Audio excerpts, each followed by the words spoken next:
coaching विशेषर bright future and career आम बर्तमान पढ़ुचे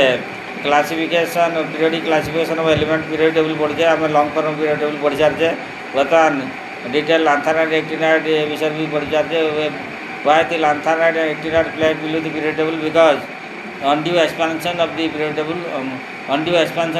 table is avoided माने अଯଥା जो एक्सपेंशन पाई तो अवॉइड करा बर्तमान पढ़ा atomic radius is the most probable distance from the center of the nucleus from the outermost shell of the atom माने जदि आम एटम को गोटे सर्किल भाई धरिया ताने न्यूक्लियसर सेंटर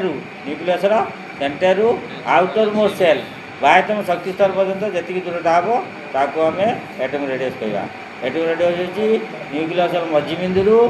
आउटर मोस्ट शक्ति स्तर आउटर मोस्ट सेल डिस्टेंस को आम एटॉमिक रेडियस कहवा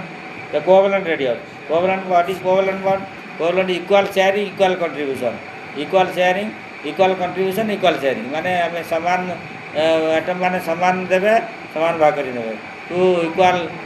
एटम कौन करेंगे ये प्रथम एटम जी इलेक्ट्रॉन दब द्वितीय एटम से इलेक्ट्रॉन दब then covalent bond will form it is what is covalent radius the covalent radius is defined as the half of the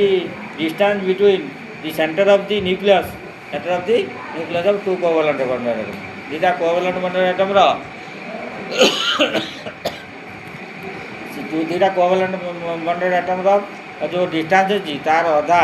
जदि आम ना से कोवेलेंट बॉन्डेड रेडियस हम कोवेलेंट बॉन्ड दीटा बॉन्डेड कोवेलेंट बॉन्ड होती तार जो